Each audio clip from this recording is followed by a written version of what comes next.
Savannah O'Neal was just running errands until a white cop decided she didn't belong in her own neighborhood. Deputy Colby Hart's slap wasn't just a blow, it was a spark. And when Big Shaq walks into that precinct, silent, massive, unshakable, the entire system begins to tremble. But this isn't just about one slap. It's about every unspoken injustice, every buried complaint, and the truth they tried to erase. And now, the man they thought would stay quiet just went to war with calm fire.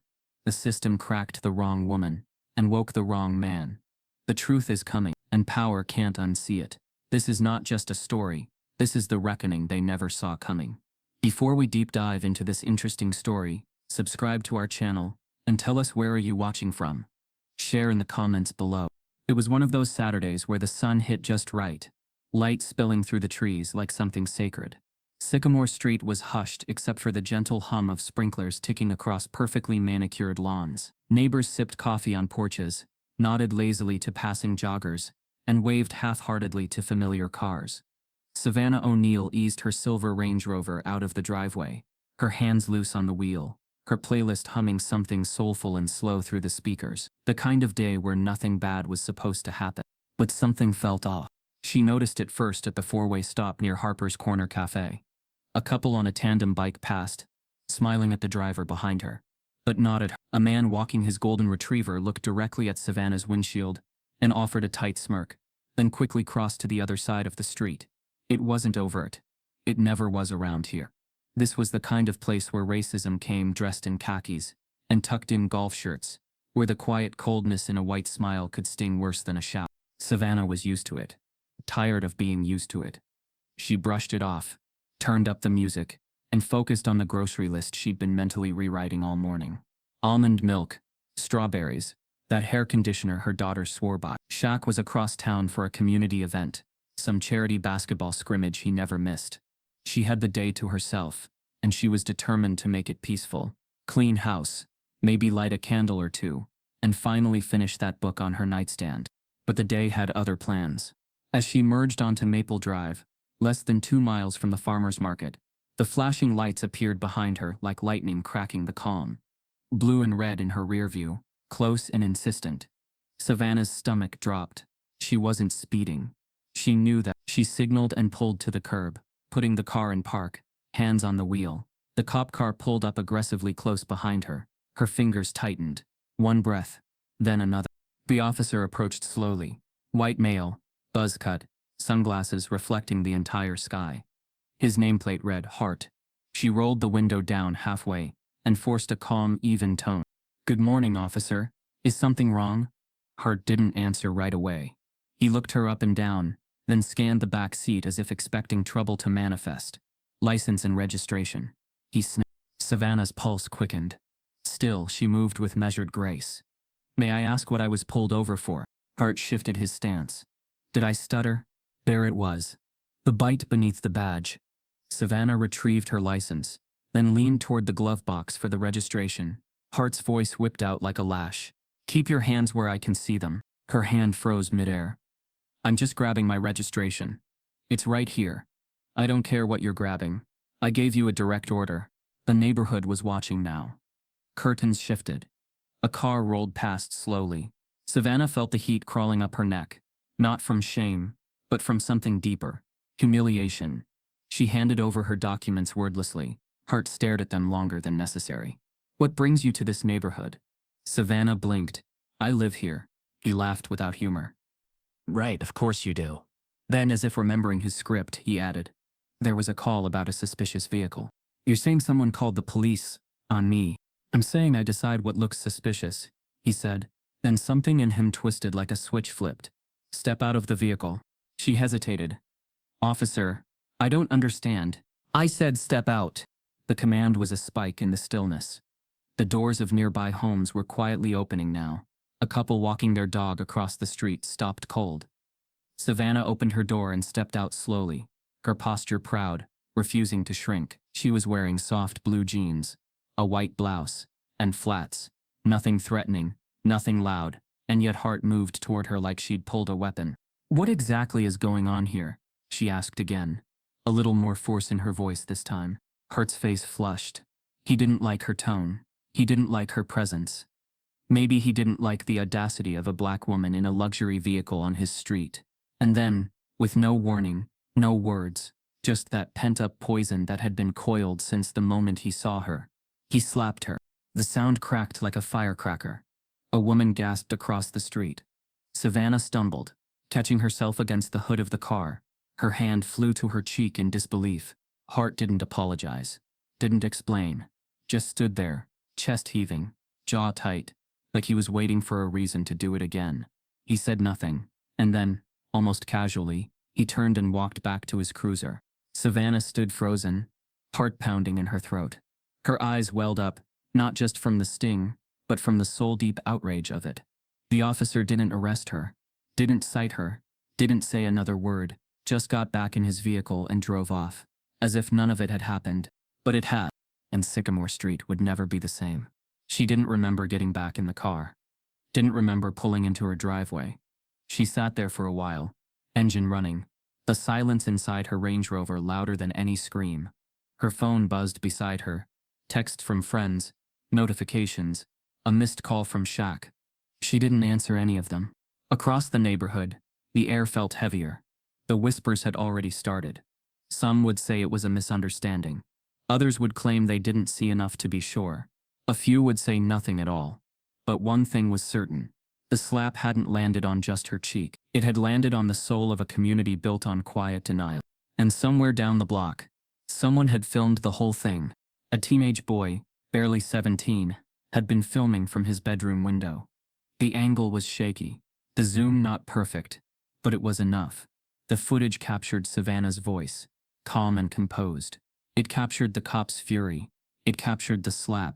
Within an hour, the video hit social media.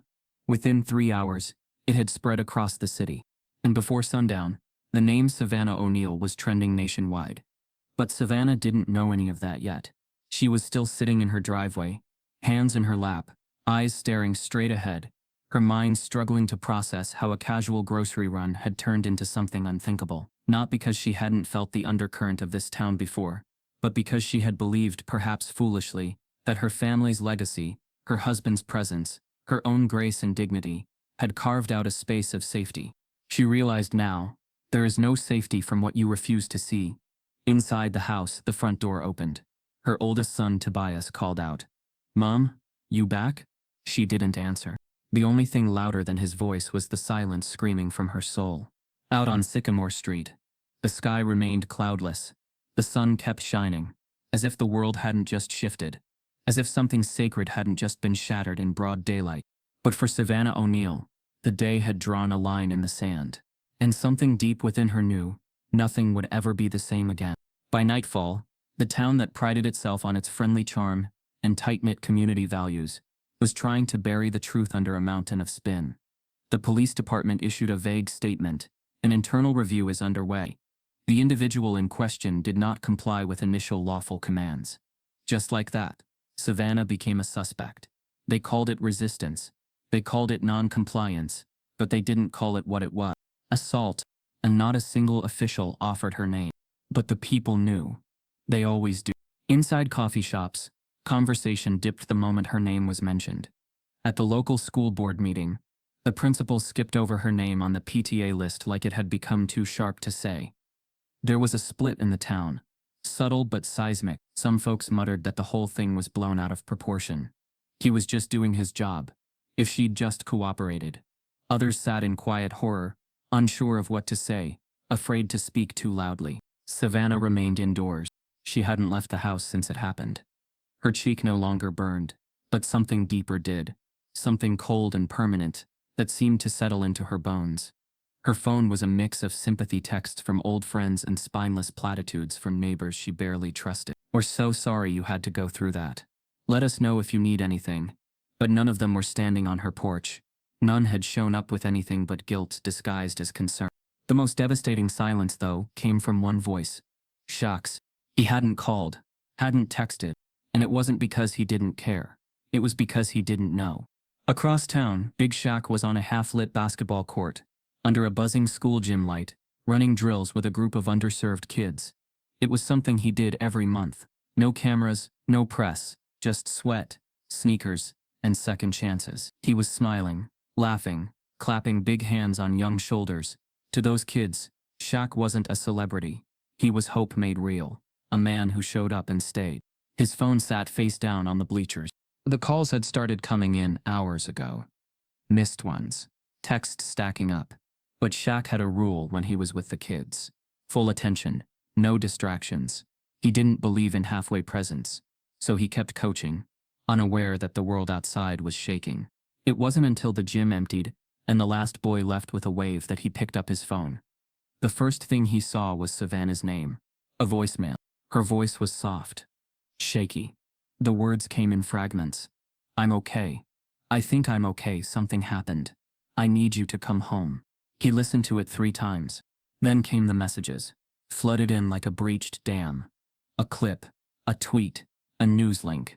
The slap, over and over again, on repeat in 1,000 timelines. He stared at the screen in stunned disbelief, but his body moved fast, keys in hand, heart thudding like a war drum. The drive home was silent. No music, no calls, just the tension building in his chest, like thunderclouds ready to split. When he arrived at the house, Savannah was sitting on the living room couch, wrapped in an old throw blanket she didn't remember pulling over herself. She looked up, and in that moment the quiet in the room was louder than any shout could have been. Shaq didn't ask. He just sat beside her and took her hand. His massive fingers enveloped hers. Her voice trembled. It wasn't just a slap. He nodded slowly. "I know." It was how he looked at me. Like I didn't belong, like I didn't deserve to ask why, like he'd done it before and would again. Shaq said nothing. But his silence wasn't hollow. It was a storm held back by sheer will. He wasn't the kind of man who exploded. He didn't need to. His power was in his patience, in the weight of his presence. But there was a new tightness in his jaw, a slow breath drawn like someone counting backward from 10, like someone about to walk into a room where truth had been chained up too long. Up the road, the police department was scrambling. Hart had gone dark, on administrative leave with pay. The chief of police, Daryl Crane, was coaching his officers on how to control the narrative. Stick to the script. She resisted. He responded. End of story. Crane had built his career on looking progressive without ever being progressive. His black officers were kept visible but voiceless. His hiring practices were diverse on paper, but not in culture, not in truth. And now one of his boys had snapped in public. It wasn't just about optics anymore. It was about liability. A meeting was held behind closed doors. Lawyers whispered. PR reps drafted generic statements. And quietly, plans were made to shift Hart out of public sight. Maybe an early retirement, maybe a quiet promotion somewhere far.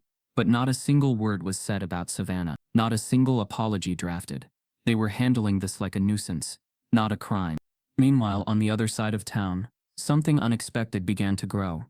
Voices, supporters, strangers, people who didn't know Savannah personally, but saw themselves in her. Black women across the state began to repost the video with captions that cut deep. "We've all felt that look before." Her silence was too familiar. White allies added their voices too, cautiously at first, then louder. The local news picked up the story, then the regional stations, then somehow, national headlines. Still, the department stuck to its version. Savannah was uncooperative. That's when Shaq made his move. Not loud, not angry, but deliberate. He didn't go to the press. He didn't call in favors. He went straight to the precinct, not to make a scene, but to ask questions, real ones, honest ones. He walked through the front doors like a storm in slow motion. The receptionist's hand trembled when she looked up. The room hushed. "I'm looking for Chief Crane," Shaq said. "He's in a meeting," she stammered. "I'll wait." He did. 43 minutes in total. Never sat, never paced, just stood still, like a statue too heavy to move, too real to ignore. When Crane finally appeared, his smile was plastic. "Shaquille, big man, you didn't have to come all the way down here." Shaq cut him off with a calm so sharp it sliced. "I'm not here for pleasantries. I want answers." Crane blinked. "We're still gathering information. We don't want to jump to conclusions. I saw the video. The country saw the video. So let's start with your conclusion." The conversation stayed civil, but barely.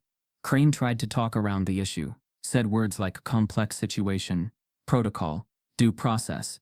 Shaq didn't raise his voice once. But every question he asked left Crane with one less place to hide. When Shaq walked out of that building, he didn't feel satisfied. He felt galvanized. And the town? It wasn't whispering anymore. It was watching. The echo of that slap was still bouncing through the community, louder than any siren, sharper than any accusation. It had unearthed something buried, something people had learned to walk around. The quiet racism embedded in the bones of the neighborhood. Savannah wasn't just the first who couldn't be ignored. As night fell again on Sycamore Street, porch lights flicked on like fireflies. Curtains were drawn. But inside one house, the O'Neal house, lights stayed bright. Shaq and Savannah sat at the kitchen table, side by side, plans forming in silence. Not revenge, not chaos, clarity. Because the town had tried to dismiss the slap as an isolated incident. But Shaq knew better. It wasn't an outlier. It was a signal. The precinct lobby was cold, sterile in the way places become when truth is inconvenient. Fluorescent lights buzzed faintly overhead, casting long, unforgiving shadows across the gray tile floor.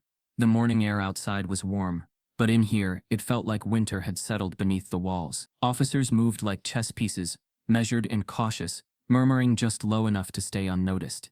And then the doors opened. No one saw it coming. No flashing cameras. No entourage. Just one man, Shaquille O'Neal, broad-shouldered and quiet as a coming storm. His presence stopped conversation mid-sentence. The low hum of chatter cut out like a dropped signal. Some recognized him immediately. Others had only leaned his face on murals, news features, or charity events.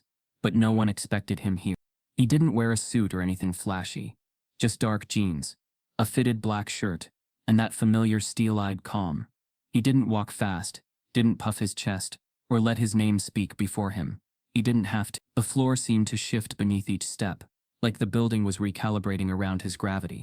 At the front desk, the clerk, a wiry, pale man with anxious hands, froze as Shaq stepped forward. The man tried to stand, caught between procedure and panic. "I'm here to speak with Deputy Hart," Shaq said, voice steady, not loud but full. "And Chief Crane, in that order." The clerk swallowed hard. Yes sir, I think Chief's in a briefing right now. Deputy Hart is..." Shaq didn't blink. "I'll wait." The man didn't argue. He reached for the phone with a trembling hand, and dialed, murmuring into the receiver while glancing nervously up. Officers peeked out from corners, some pretending to walk past casually, others standing still, watching. It wasn't just that Shaq was a celebrity, it was the weight in the room, the unspoken knowledge that something wrong had been done, and the man who wouldn't let it be swept away had just walked in.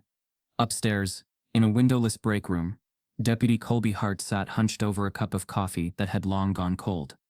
He looked worn, not from guilt but from pressure. The slap had gone public. The footage had undone years of carefully guarded conduct. For the first time in his career, he wasn't protected by shadows. His name was out there, and worse, so was hers. Savannah's story had become a fault line across the town. He looked up as the call came in. When he heard who was downstairs, something flickered in his eyes. Not fear, ego bruised. He wasn't afraid of Shaq, at least that's what he told himself. But somewhere beneath the thin layer of bravado, something cold settled in his gut. Shaq was led to a quiet room on the first floor. Neutral beige walls, a round table, 2 chairs, a pitcher of water, no one touched. He waited, silent, unreadable. The door creaked open 10 minutes later. Hart walked in slowly, trying to mask the edge in his stride. His badge gleamed against his pressed uniform, but his expression gave him away. Defensive, tight-lipped. He didn't extend a hand. Shaq didn't stand. He didn't offer a greeting. He just looked at him. Colby cleared his throat. "I wasn't expecting..." Shaq cut in, his voice like low thunder. "You know who I am?" "I know." "You know who my wife is?" Hart hesitated. "I know what this is about."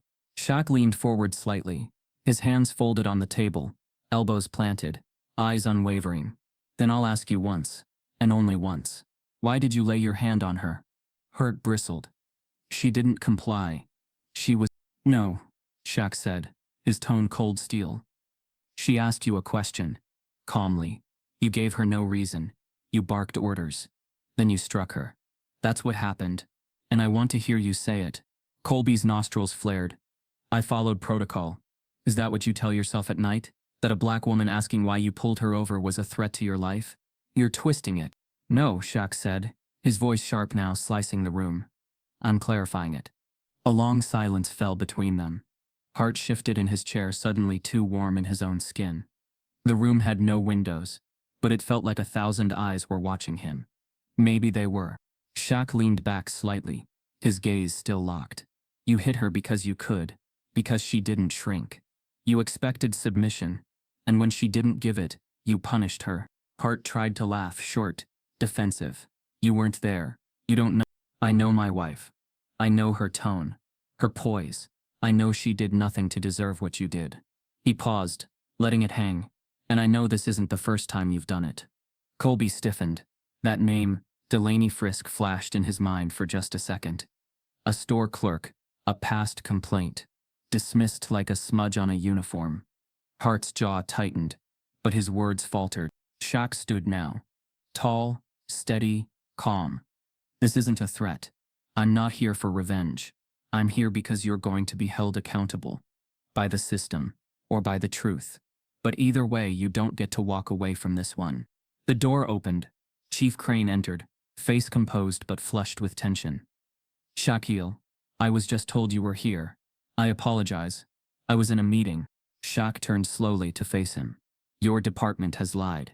Protected a man who assaulted a black woman without cause. Your statement called it non-compliance. He took a step forward, voice sharp. Do you believe that? Crane raised both hands, placating. There's still a review in process. Nothing's finalized. Stop hiding behind processes, Shaq said. You saw the tape. The world saw the tape. She was calm. He was not.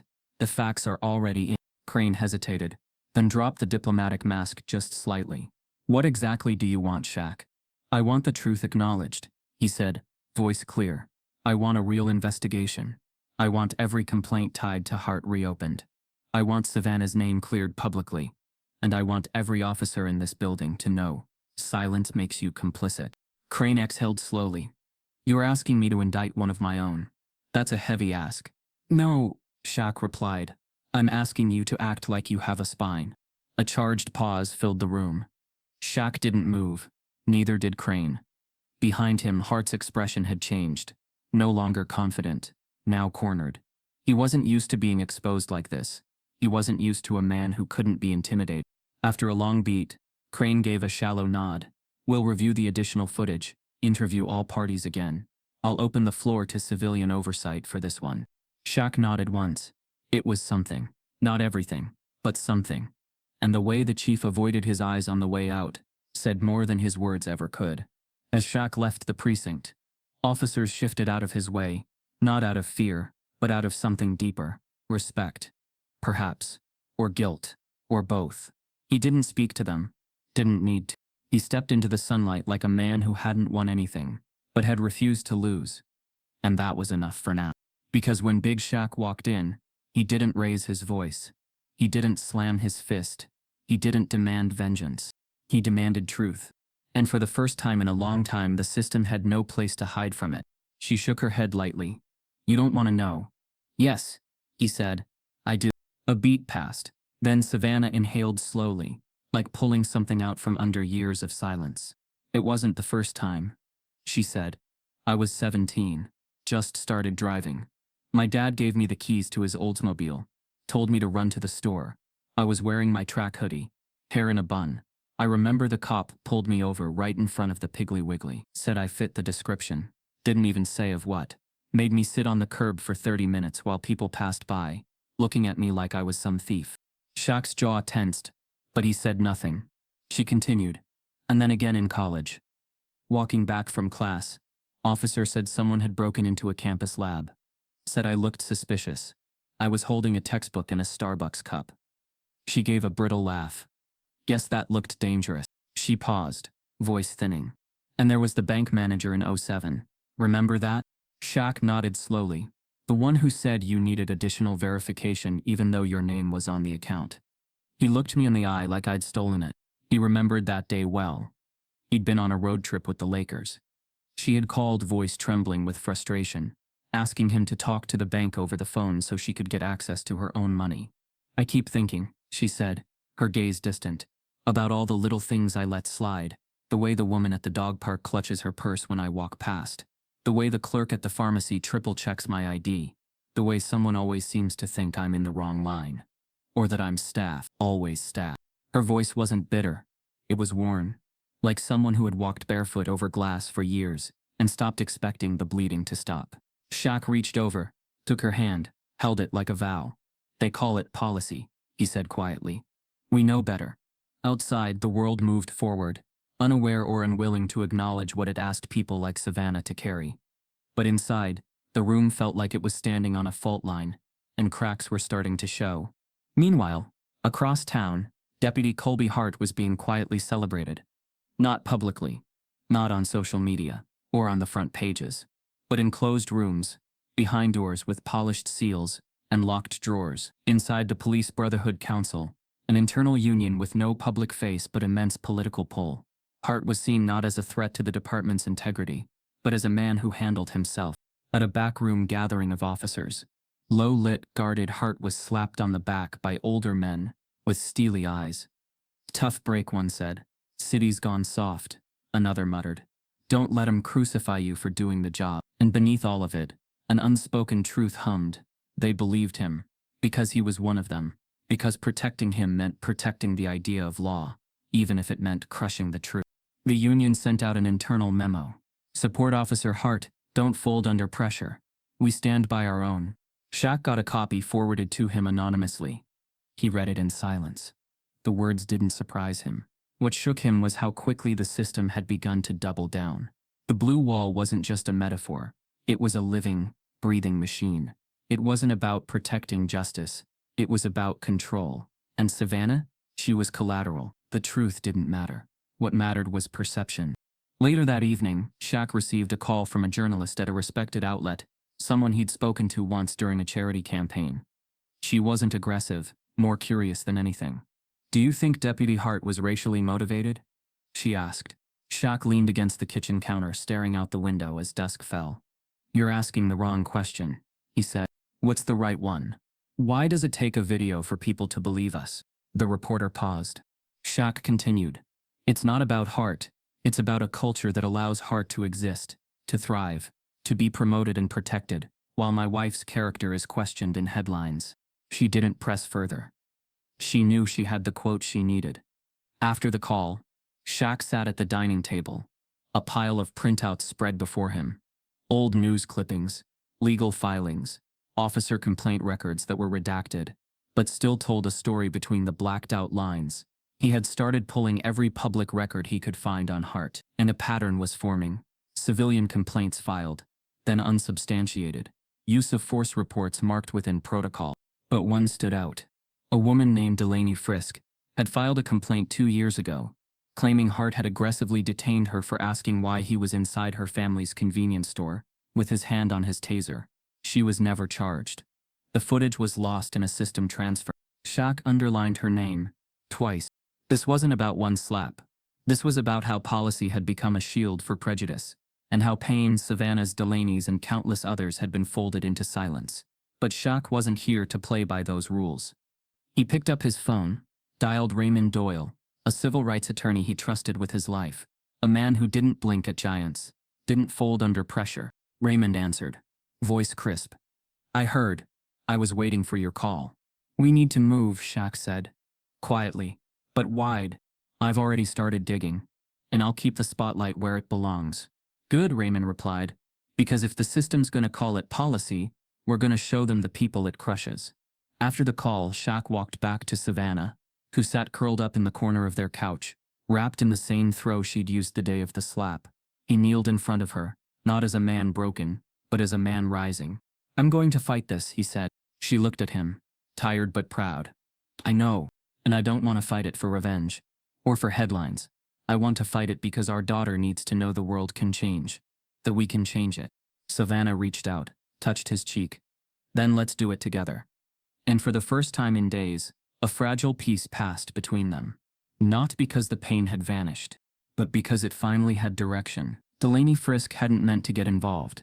She worked the morning shift at Sutter's Market, a small locally owned grocery, tucked 2 blocks from Sycamore Street, where the real drama of the town rarely wandered.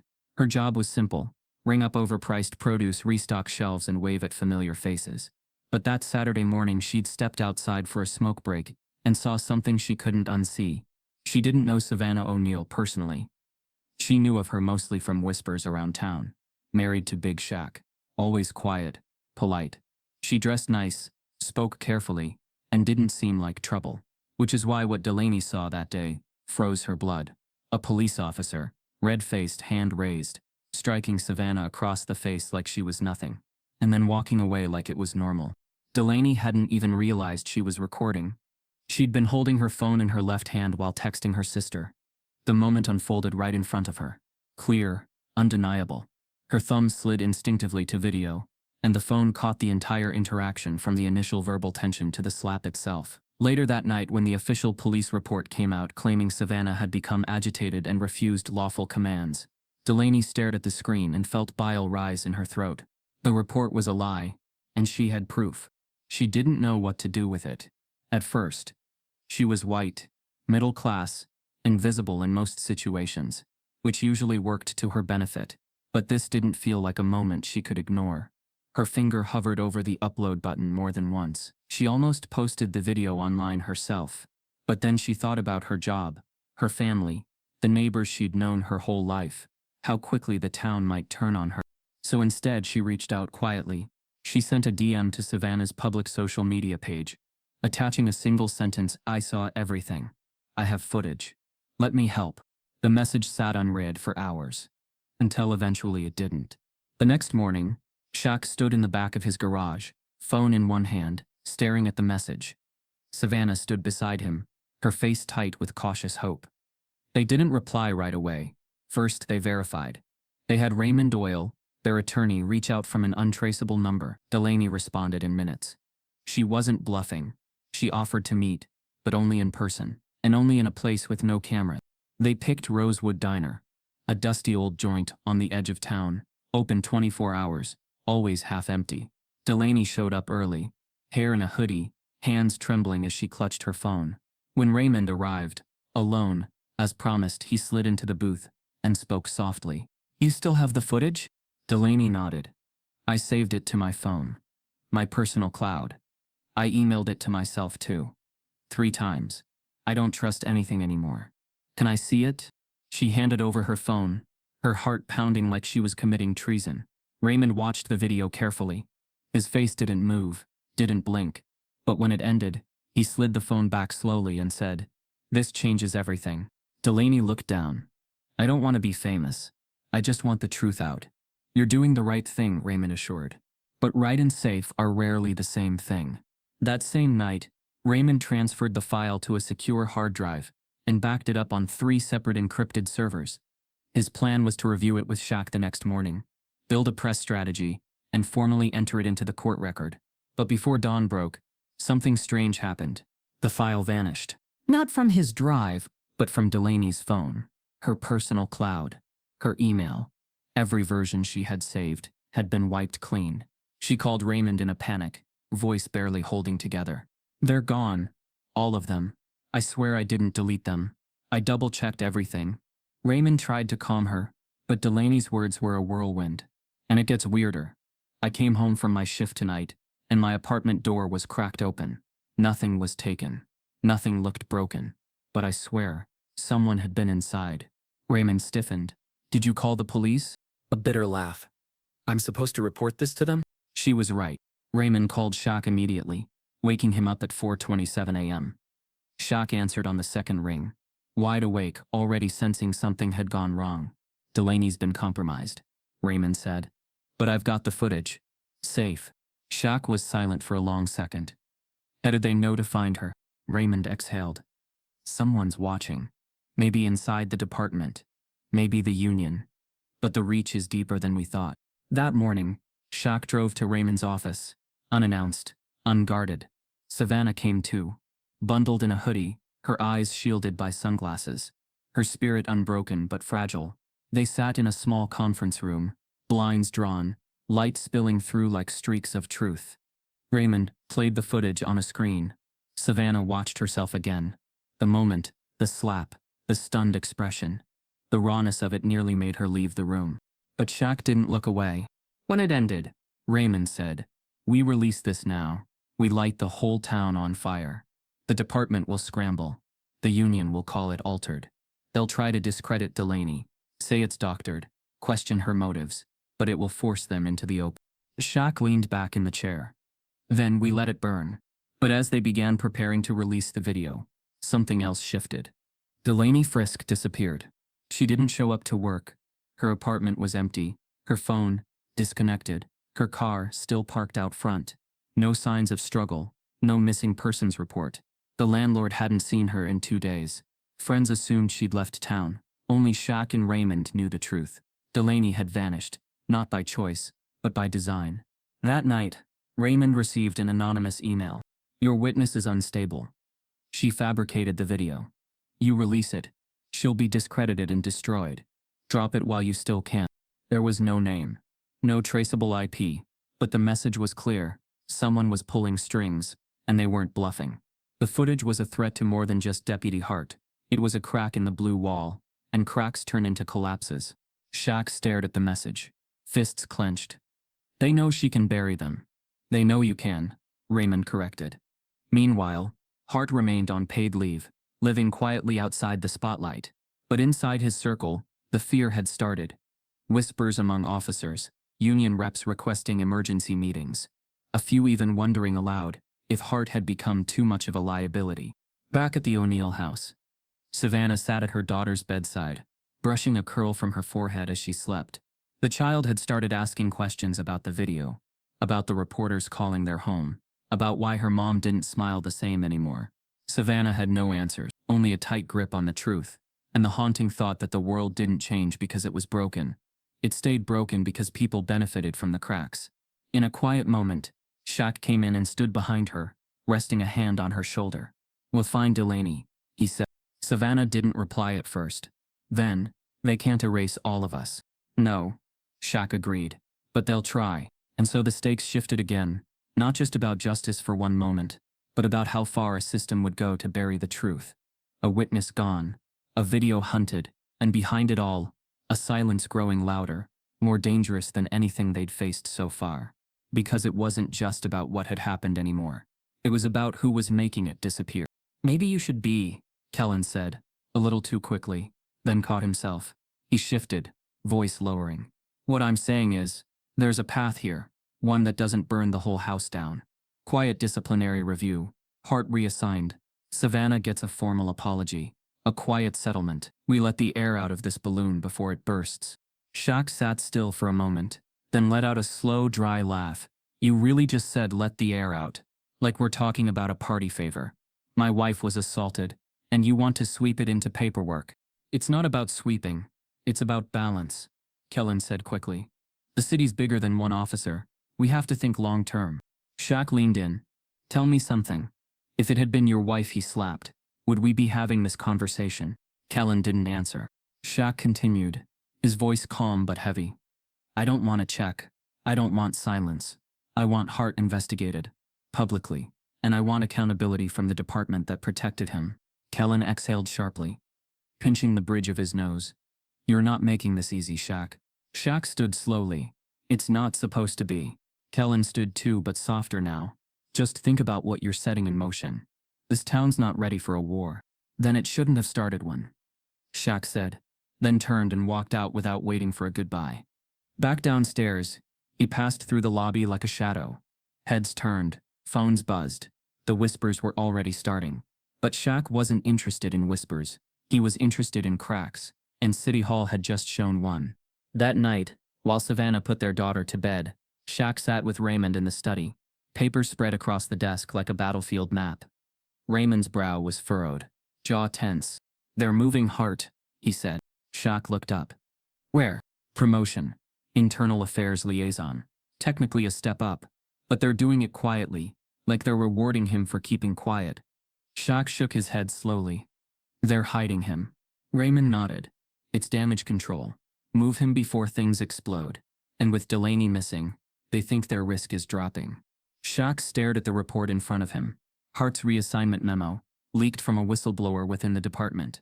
It wasn't even signed yet, just a draft waiting for a final push. They're gonna play this like it never happened, Shaq muttered. Raymond leaned forward. Then we make sure the world sees what they're trying to bury. They mapped out the next move, public pressure, not just statements or press releases, real coordinated exposure. Shaq would speak, but not as a celebrity. As a husband, as a citizen, Savannah would decide for herself whether to go public again. But the strategy had to stretch wider. Testimonies, past victims, legal filings, exposure of internal corruption. And they'd start with something small. An anonymous op-ed in the city's largest paper, written by someone close to the situation. It would detail the growing web of lies, hint at the hidden reassignment, and challenge the city to explain why a man who broke protocol was being rewarded, instead of punished. Within 24 hours, the op-ed trended online. Kellen's office released a vague, deflecting statement. And the people? They started talking again. At barbershops, coffee shops, schools, and council meetings. Questions rose. How many complaints had Hart really received? Why was Savannah's name still being dragged through conspiracy forums while Hart's was kept in shadows? Who was really pulling the strings behind the mayor's smile? Meanwhile, Shaq kept digging. Late one night, an envelope appeared under Raymond's office door. No return address. Inside were 3 internal memos, dated months apart, each one referencing Colby Hart's use of force incidents, all flagged as potential liability risks, all dismissed by a department head named Briggs Marison, now a senior policy advisor in the mayor's office. Shaq read the name twice. He remembered Briggs. They'd shaken hands at a charity dinner 3 years ago. The man had looked him in the eye, talked about bridging communities, and now his fingerprints were all over the quiet protection of an abusive officer. Shaq leaned back, fire smoldering in his chest. We're not dealing with just one cop. We're dealing with a system of favors, of silence. Raymond nodded. This isn't about policy anymore. It's about power. The deeper they went, the clearer the picture became. This wasn't incompetence. It was infrastructure. A system built not just to deflect truth, but to erase it before it had a chance to be spoken. And the more Shaq saw, the more he realized that Kellen Braxley wasn't scared of scandal. He was scared of losing control. At home, Savannah sat at the piano one night, playing a soft, broken melody she hadn't touched in years. Their daughter sat beside her, humming softly, unaware of the fight surrounding her family. Shaq stood in the doorway, watching, listening, absorbing the moment like armor. He knew what had to be done now. No more whispers. No more polite meetings behind closed doors. The truth was coming, and it would be louder than the silence that tried to bury it. The house was quiet, but Savannah's chest was anything but. The walls around her felt thinner than usual, as though they knew something was coming. Every breath she drew felt like it reached further back than her lungs, into memory, into shame, into all the years she'd worn a mask just to stay safe in rooms that weren't built for her. She sat alone in the sunroom that morning, knees drawn in, wrapped in her robe, the dawn light filtering in gold through the sheer curtains. Her daughter was still asleep. Shaq had gone for a walk, giving her space. But this wasn't about space. It was about truth, and truth had finally clawed its way to the surface. She reached for her phone. Her hand trembled, not out of fear, but out of something quieter and older, the kind of shake that lives in people who've been holding themselves together for too long.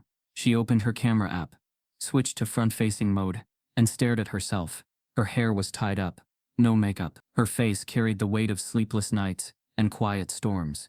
But her eyes were alive, raw, on. She pressed go live. The feed started with a trickle, just a few followers, mostly local. She hadn't posted in days, not since the video of the slap first surfaced. Her silence had become symbolic, but that silence was done now. My name is Savannah O'Neal, she said quietly. You've probably seen the video by now. You've probably heard what happened to me. A pause. But you haven't heard me. Her voice was even. No theatrics. Just truth, steady and devastating. What happened to me wasn't just about a slap. It was about all the years before that slap. The way I've been spoken over, looked past, followed through stores, pulled aside, asked to prove I belong in my own neighborhood. The way people smile with their mouths and sneer with their eyes. She took a breath. The view count was climbing. When I was struck, it wasn't just an officer losing control. It was a system showing me exactly where I stand in it. And I stood there not because I wanted to, but because I've been standing in that place my whole life. And I'm tired. Her eyes filled with tears, but she didn't look away. I'm tired of adjusting my tone so I don't seem threatening. Tired of dressing respectably, so I'm not mistaken for a housekeeper. Tired of explaining that yes, this is my house, and yes, that's my husband, and yes, our daughter belongs here too. The comments started flooding in. We hear you. You're not alone. Thank you for saying it out loud. Black women, strangers from across the country, filled the stream with love, solidarity, and stories that mirrored her own. Some typed their pain, others sent emojis, raised fists, crying faces, heart. A few white followers commented too, some asking how they could help, others sitting quietly, listening, and Savannah kept going. I didn't want to be public about this. I didn't want to be a symbol. I'm a wife, a mother. I just wanted to run errands and come home. But this isn't just about me. It's about how many times this has happened to women who weren't married to someone famous. Women who don't have a platform. Women who are dismissed, discredited, or disappeared. Her voice cracked, but she pushed through. This town saw what happened to me. And a lot of people said nothing. Some said I was overreacting. Some said I was lucky it wasn't worse. And some just moved on. But I won't let this get buried. Not this time. The stream hit 15,000 live viewers. Somewhere across town, a news alert went out. Then another. The video was being clipped, shared, tweeted, subtitled, dissected. Hashtags bloomed across platforms. Savannah speaks. We believe her. Policy is not protection. Local stations scrambled to cover the live stream. National reporters called their editors. Producers whispered into anchor earpieces. And in a quiet house in the suburbs, Savannah O'Neal finally finished. I'm not speaking out because I'm brave. I'm speaking out because silence is what they're counting on. But I won't give them that comfort. She ended the stream. She sat there in silence for a moment, watching the numbers keep rising. Then she turned off the phone, placed it on the table, and exhaled. When Shaq came home, an hour later, she was in the kitchen, washing dishes. He paused in the doorway, reading her face before saying anything. Then his phone buzzed. He pulled it out. She's trending, he said. I figured. He crossed the kitchen, wrapped his arms around her from behind, resting his forehead gently against the back of her head. You did it. No, she said. We're just getting started. Meanwhile, inside the police department, panic was cracking through the seams. Deputy Hart watched the video from his couch, eyes narrowing as Savannah's voice played from the screen. The more she spoke, the tighter his jaw clenched. He looked pale, like the sound of her voice scraped against his nerves. When she spoke of the slap, when she said his name without flinching, something inside him twisted. He picked up his phone, called a number labeled Union Contact. It's out of control, he said, pacing. You said this would be handled. You said the video wouldn't leak. A calm voice replied. The live stream wasn't the video. She didn't release it. She didn't need to, people believe her. There was a pause. This will settle. Give it time. Hart didn't believe that. He could feel it in his chest, the way people were turning, the way his name was now being spoken with disdain, instead of protection. The blue wall was real. But even walls crack under pressure. And Savannah's voice had just shaken the foundation. Back at City Hall, Mayor Kellen Braxley watched the live stream replay on a muted screen. His aide stood behind him, holding a stack of reports they both knew didn't matter anymore. She's going to be a problem, Kellen muttered. No, his aide replied. She already is. The mayor didn't speak, just watched as the video looped. Savannah, unpolished, unfiltered, more powerful than a room full of speeches. In the days that followed, interviews rolled in. Savannah declined most, but allowed one sit-down with a trusted black journalist, filmed in her own home, her story told on her own terms. Churches held vigils, civil rights groups announced support, celebrities reposted the video. One called her the face of a movement, wrapped in everyday grace. Still, Savannah stayed grounded. She dropped her daughter off at school every morning. She cooked dinner. She sat on the porch with Shaq in the evenings. But now, she carried something different. Not just the weight of what had happened, but the responsibility of what came next. The city issued a statement the following week, promising a full community-led review board. It was vague, political, a stalling tactic wrapped in buzzwords. But Shaq read it differently. They're running scared, he told Raymond. And when people run scared, Raymond replied, they make mistakes. Shaq nodded. Then let's give them a reason to trip. Because now the story wasn't about just one woman being slapped. It was about every silent injustice behind it, and Savannah O'Neal had stopped being silent. The old diner on 14th and McClellan didn't look like much. Yellowed awning, cracked vinyl booths, the kind of place where the jukebox hadn't worked in years, but no one missed it. The coffee was bad. The waitresses called everyone Han, and the regulars came not for the food but for the quiet. It was here that Harlan Dokes, a retired cop with 40 years of silence behind him, agreed to meet Shaq. Dokes had called from a blocked number 2 nights ago. Said he'd seen Savannah's livestream. Said he remembered Colby Hart. Not well, not fondly, but clearly. He wasn't a bad rookie, Dokes had said. Just a dangerous one. Thought rules were made for weak men. Never got told no enough. Shaq had sat with that all night. Let it boil. Not into rage, but into direction.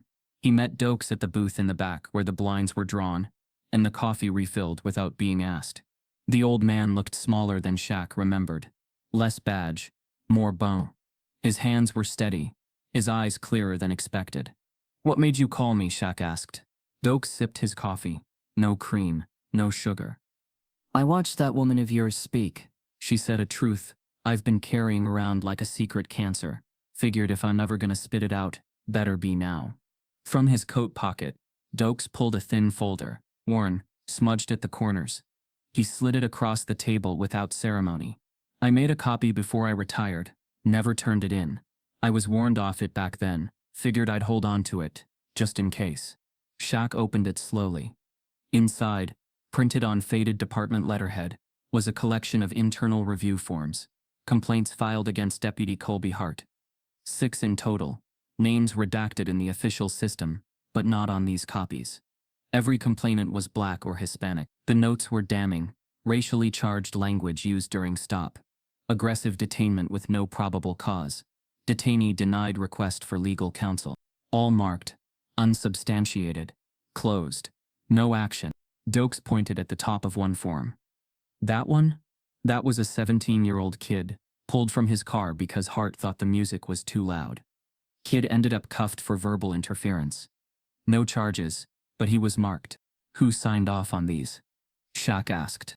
Dokes tapped a name. Latin Briggs Marison. Shaq's jaw tensed. Same name from the mayor's office. Yup. Dokes nodded. He was IA back then. Fast-tracked to a cushy desk job downtown. Quiet operator. The kind of man who never dirtied his hands but always made sure the dirt disappeared. Shaq closed the file. You willing to testify if this goes public? Dokes gave a slow nod. I've got more years behind me than ahead. I'd rather leave knowing I did something right. Back at Raymond Doyle's office, Shaq laid the folder on the table like a detonator. Raymond skimmed it quickly, his lips tightening with every page. This is a pattern, he said. Enough to show systemic negligence. If this leaks, it's not just Hart who burns. Marison goes down. Maybe the mayor too. Shaq leaned against the wall, arms crossed. Then we leak it. But we do it clean. No room for them to call it fabricated. Raymond nodded. I'll loop in the legal team, get statements from the victims if we can find them. Line up the dominoes. They started with Corey Dantrell, now 28, living 2 towns over, managing a tire shop. He remembered Hart clearly. Remembered the stop, the shove, the night in holding. He told me I had a criminal face, Corey said on record. Said if I didn't want trouble, I should stop acting guilty. Then they found Maritza Colon, a single mother who'd filed a complaint after Hart forced her out of her vehicle at gunpoint for a faulty brake light. Her case was closed with no further review. She broke down during the interview. I thought I imagined it, like maybe I was being too sensitive. But I never forgot how he looked at me, like I was dirt. Each story layered into the last, weaving a tapestry of protected misconduct. A system built not to root out rot, but to nurture it quietly. They compiled it all into a comprehensive report, backed with names, dates, timestamps, and cross-referenced testimonies. The goal wasn't a scandal for scandal's sake. The goal was exposure. Strategic, surgical, unignorable. Then they sent it out. To the media, to the city council, to a handful of allies in the Justice Department. And the explosion came fast. Local reporters broke the story first. Deputy Hart linked to pattern of civilian complaints, all ignored by internal affairs. Within hours, national outlets picked it up. Talk shows began airing segments. Commentators debated. One anchor called it a case study in quiet corruption. Another said Savannah O'Neal had sparked a reckoning. Inside the department, chaos followed. Officers started questioning each other in hushed tones. Some defended Hart. Others didn't. Chief Crane was called to an emergency meeting with the mayor. Public pressure mounted for Marison to be suspended, investigated, removed. But instead of taking action, someone up the chain tried to shut it all down. An anonymous source leaked an internal memo from the mayor's office, drafted by Marison himself, titled Containment Plan. It outlined steps to discredit the victims, reframe the pattern as coincidence, and portray Hart as a decorated officer under unfair scrutiny. It even suggested leaking Hart's military background to sway public opinion. Shaq read the memo out loud in Raymond's office. "They're not just defending him," he said. "They're rewriting history." Raymond slammed his fist on the desk. "We release this next." "No," Shaq said calmly. "We hold it. Let them deny the pattern first. Let them go on record. Then we drop it." It was a chess move. Wait. Let the system lie. Then show the lie. 3 days later, Mayor Kellen Braxley held a press conference, flanked by Crane and Marison. He stood at a podium under the city seal, his voice full of regret and hollow reassurances. "The city takes these allegations seriously. We believe in transparency. Deputy Hart served honorably, and we urge the public not to rush to judgment." The next morning, the containment plan memo went public. The backlash was instant. Council members who had stayed silent began calling for Marison's resignation. Protesters gathered outside City Hall, holding signs with names of victims Hart had targeted. Social media erupted. Hashtags like "The Ledger," "Expose the Blue Wall," and "Heart of Corruption" trended nationwide. Inside Hart's home, the pressure cracked the shell. He turned off his phone, couldn't open the blinds without catching camera flashes. Even the union, once his shield, had gone quiet. He called his lawyer. Then he called Marison. Neither answered. He was alone. And the system that once covered for him was now protecting itself by distancing from him. At home, Savannah sat with her daughter on the back porch, braiding her hair slowly while the girl hummed a song from her favorite show. The sun was soft, the air smelled like spring, and for the first time in weeks, Savannah's chest felt a little lighter. Shaq stepped out, kissed the top of his daughter's head, and looked out across their lawn. "We're close," he said. Savannah met his eyes.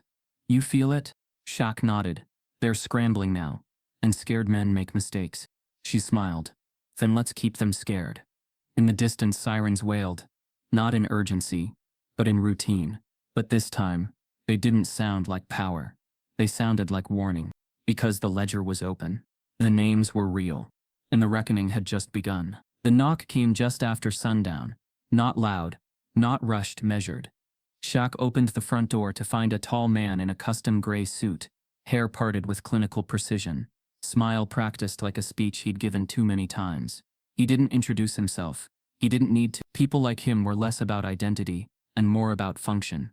He was a messenger, not a man, and his purpose was clear.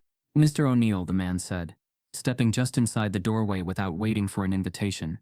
"I represent a coalition of city stakeholders who'd prefer to see this unpleasantness resolved swiftly and quietly." Shaq didn't blink.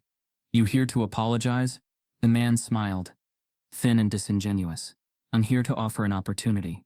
He reached into his briefcase, pulled out a sealed folder, and placed it neatly on the kitchen counter as if he were setting down a peace treaty. Shaq didn't open it. "The city," the man continued, "would like to make this go away. Not because you're wrong, but because a drawn-out conflict benefits no one. Think of the stress on your wife, the impact on your daughter. This has become something larger than any one person." "Exactly," Shaq said flatly. Unfazed, the man went on.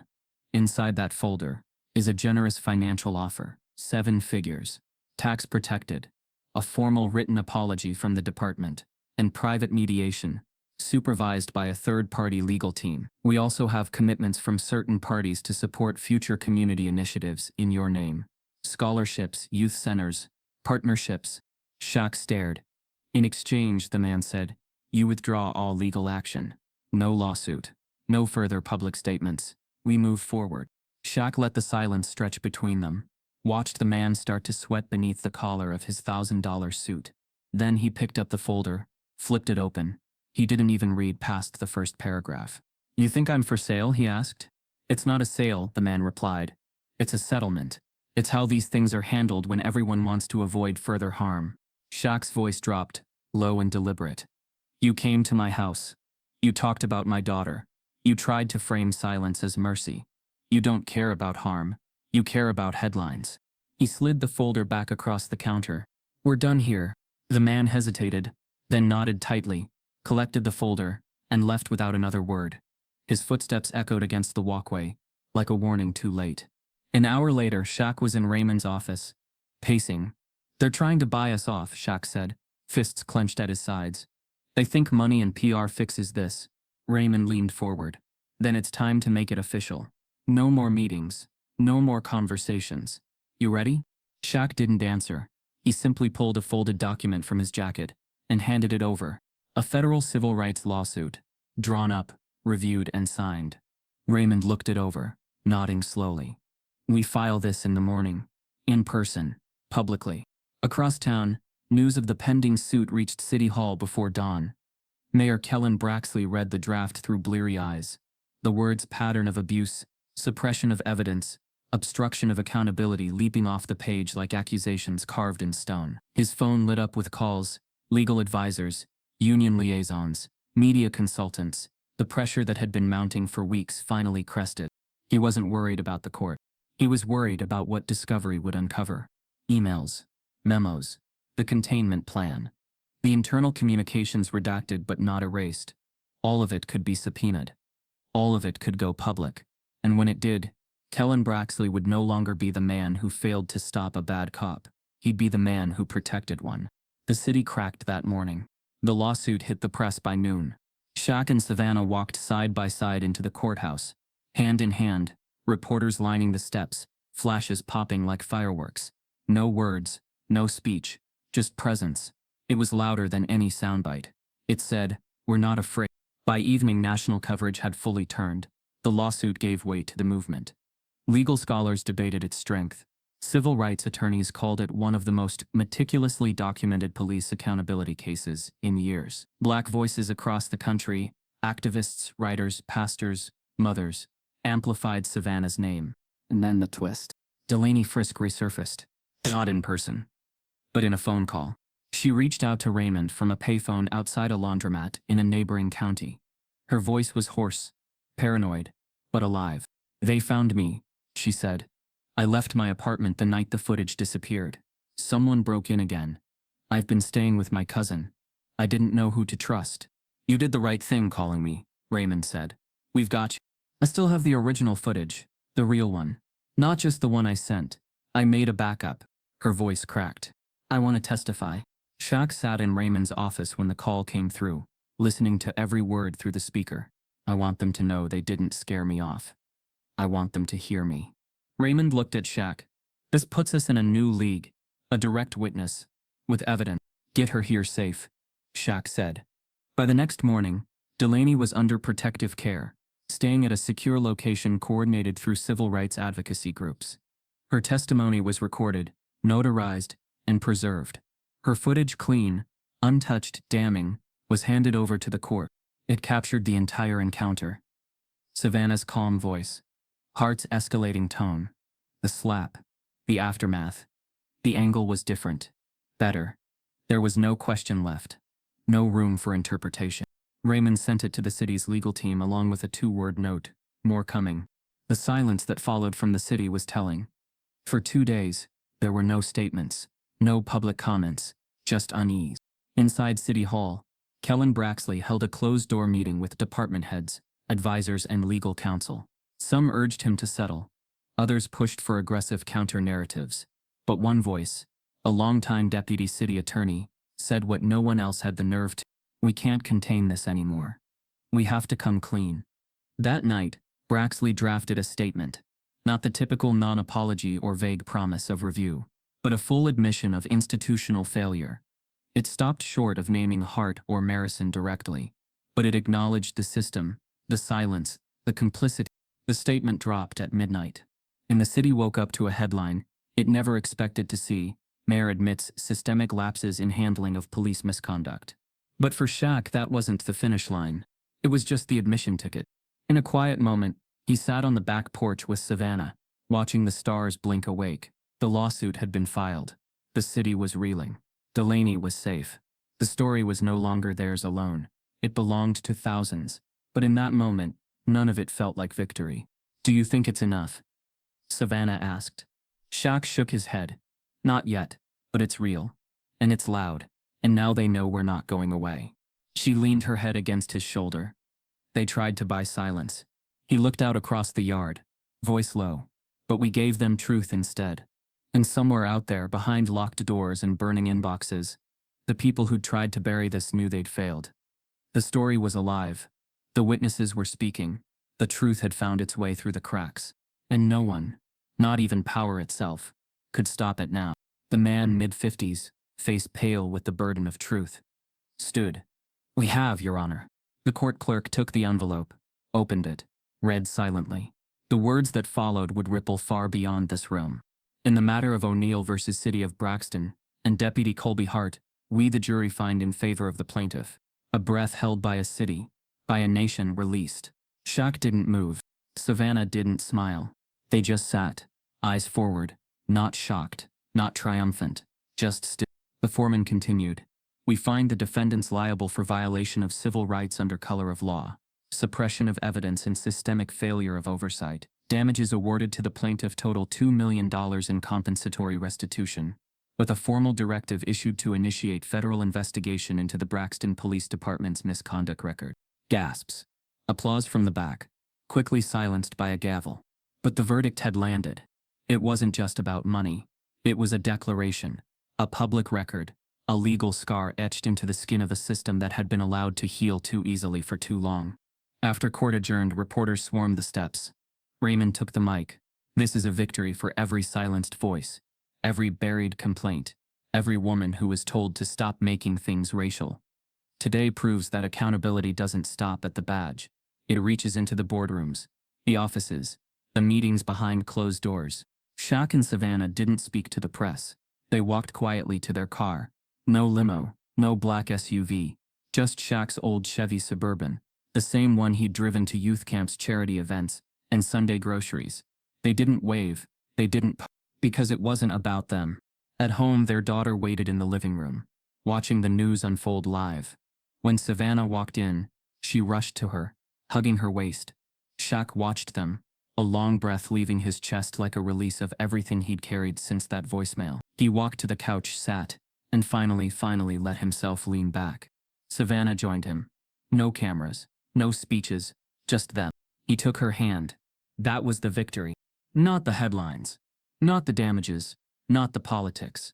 The truth had stood up, and it hadn't stood alone. Outside, the city was buzzing. Church bells rang in one neighborhood without explanation. A group of high school students marched from the courthouse steps to the police station, holding signs with Savannah's name spelled in bold. Murals began to appear, quick and rough, painted on wood panels and alleyway walls. Not of the slap, but of the after. A woman standing tall, a man walking beside her. A ledger opened and read aloud. Back inside, the family sat together, quiet. They didn't need to speak. The silence that once suffocated now felt like peace. The city that had once looked the other way had finally held its gaze. And in that gaze, change had begun. If this story stirred something in you, don't let it stop here. Share it with someone who still thinks silence is neutral. Start the conversation others are too afraid to have. Because the next Savannah could be your neighbor, your friend, your family. And truth only lives when we refuse to look away.